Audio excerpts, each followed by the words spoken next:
Hi everyone, welcome back to Playing at the Dusty End with me, Matt Stead.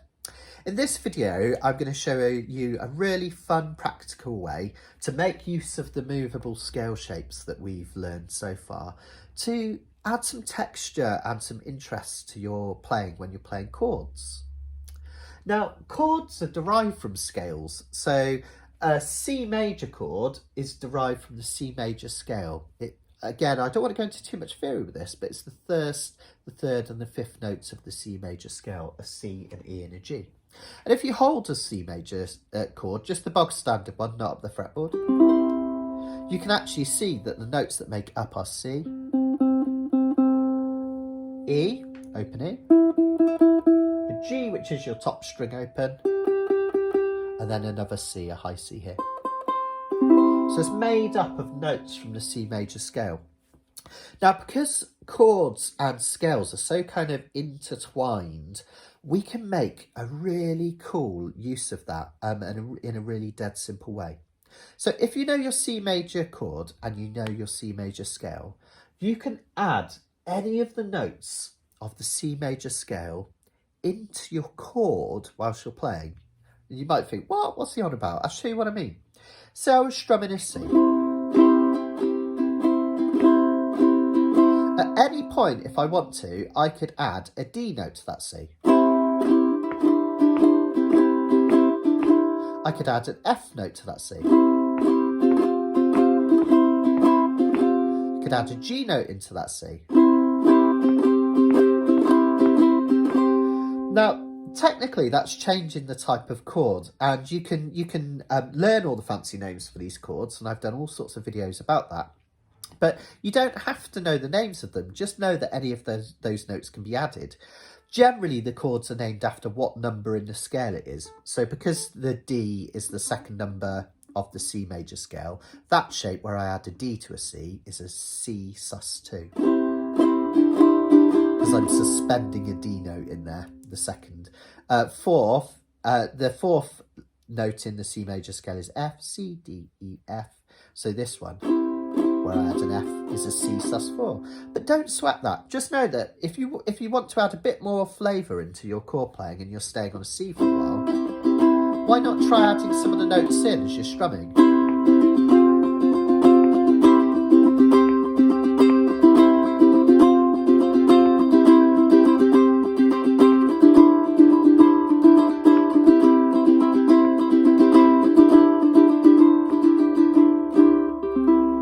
That's one of the real practical uses of putting scales together with chords and knowing these movable scale shapes. Now, this is all about playing up the dusty end, right? Taking those chord shapes up the dusty end. But exactly the same thing applies further down. So here I've shown in red where a C major chord is played, and then we can add any of these green notes from the C major scale to it. But exactly the same down here. I've shown it in different colours so you can see it differently. But I have the F major scale here. Okay. Now, if you remember from an early video, the ringed green notes here are the notes that make up an F major chord that we took up the fretboard.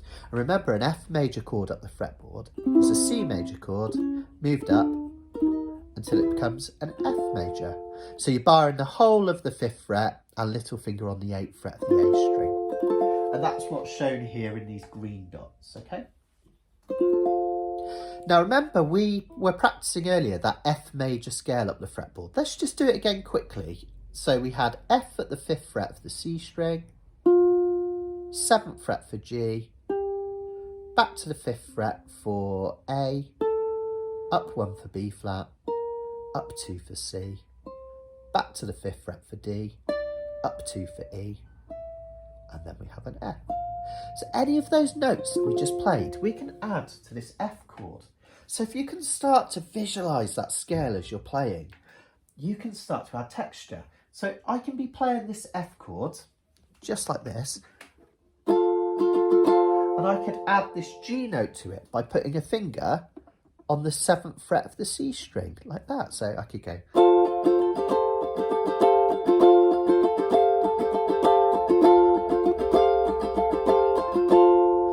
I could add this B flat note to it, which is adding a finger to the 6th fret of the E string. Or I could add this C up here by adding the 7th fret, which adds a really nice dynamic. So what I'd like you to do, you can even pause the video and come back in a minute once you've tried it, is take those 2 chords and just strum away, doesn't matter what strum pattern you're doing, and start adding some of these notes in.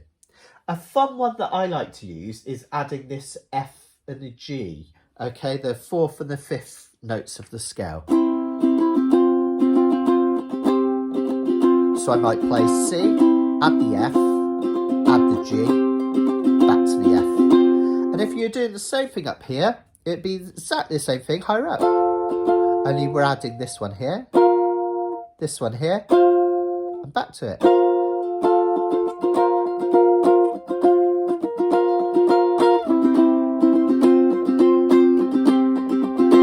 And if you've ever heard someone strumming and you think, oh, their strumming sounds more interesting, they're adding these little accents and embellishments, this will probably demystify it. They're just adding notes from the scale to change the chord quality to make it more interesting.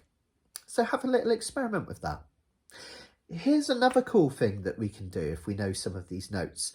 This time, let's have a look at the ones from the minor chords and the minor scales, just to give us a bit of variety. And that's if you're composing or if you're playing and you want to just add a few notes to your chord, but not as you're strumming. You can add little snippets of melody in. I'll show you what I mean.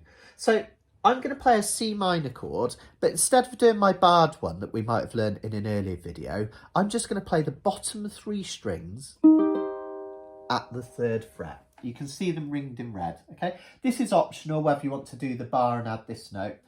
Maybe just try these bottom 3 here, but try using your 3rd finger, you'll see why in a second, for a C minor chord. With a C minor chord, because there's a G in it, you can actually strum the top string open as well. Okay. And I'm also going to play an F minor chord, but instead of faffing around with a bar chord and adding this note up here, I'm going to do the same thing, but I'm just going to bar the bottom 3 of the 8th fret. So that's an F minor. If I just play the bottom 3 strings and a C minor. Now, if I was kind of just playing them and adding them and just going between the 2, it would be a little bit boring, right? But what if I play the chord and then add a few notes from the corresponding scale? So when I'm playing a C minor, I'm going to add a few notes from the C minor scale. You'll soon see that you can add some kind of interest and a little melody to it. So I could do something like this.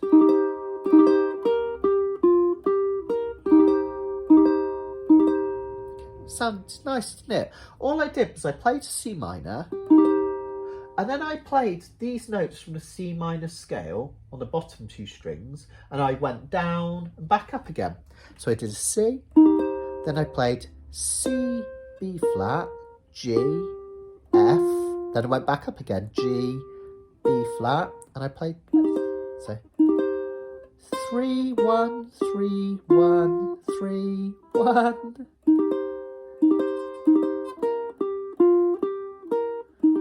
Just as a way of adding interest. Now you can choose your own, you can make it really simple. You could just strum a C minor. And just keep playing 3, 1, 3, 1. And you're just adding some embellishments.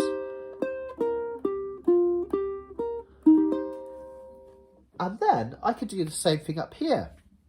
Up here we have the F minor scale that we learned in the last video in green, okay? And in orange, I've circled out the notes that make F minor. We're ignoring the G string to make it easier. So I could then strum the bottom 3 of the 8th fret, okay, for this F minor shape. And I can do exactly the same thing because, and this is a really important thing, we can do the same shape because this scale is just this one moved up until it changes in pitch, right? So we've still got a minor scale. Instead of being C minor, we've got C sharp minor, D minor, D sharp minor, E minor, F minor. So I can do the same thing up here, look. And this time I'm doing 8, 6, 8, 6. If I put them together instead of, which isn't very interesting, as a composer, or if I'm playing along, I could do.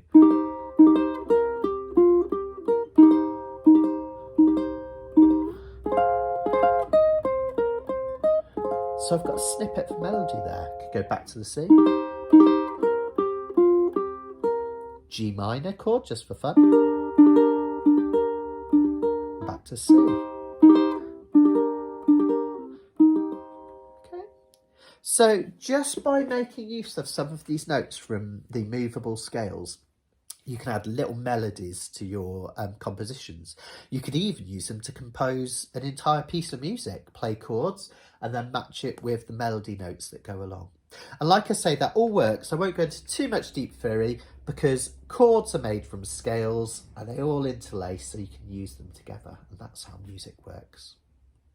If you'd like a bit more information on scales and how they're put together, or how to build chords and how they intertwine together, in my Uke Theory videos I've got some lessons all about that, so check that out.